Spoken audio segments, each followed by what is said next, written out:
आम्हाला हे कृषी विभागाने जवळपास 25 बॅग दिलेले होते. हे बॅग 25 पैकी एकही बॅग आमची उगवलेली नाही.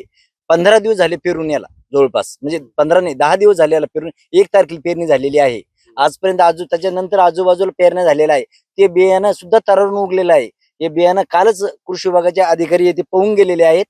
त्यांनी स्वतः सांगितलं की 0% जर्मिनेशन आलं म्हणे या बियाणाला. आमची एकच कळकळीची विनंती आहे शासनाला, आमचा जो काही खर्च झालेला आहे कमीत कमी तेवढा खर्च आम्हाला भरून देण्यात यावा. आता दुबार पेरणीचं संकट आलंय तुमच्यावरती, उत्पन्नात फटका बसेल का या त्याच्यामुळे? 100% आम्हाला कमीत कमी 30% उत्पन्नात फटका बसणारच आहे.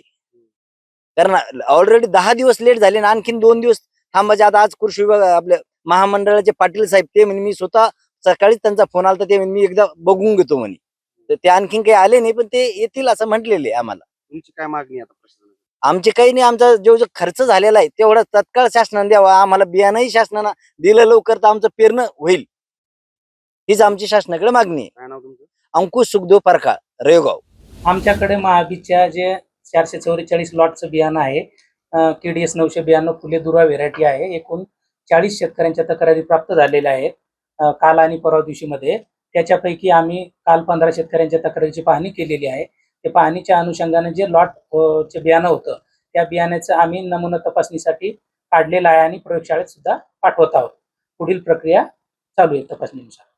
तरी काही इतरही काही कंपन्यांच्या तक्रारी तुमच्याकडे प्राप्त झाल्या आहेत? इतर 7 शेतकऱ्यांच्या तक्रारी प्राप्त झालेल्या आहे.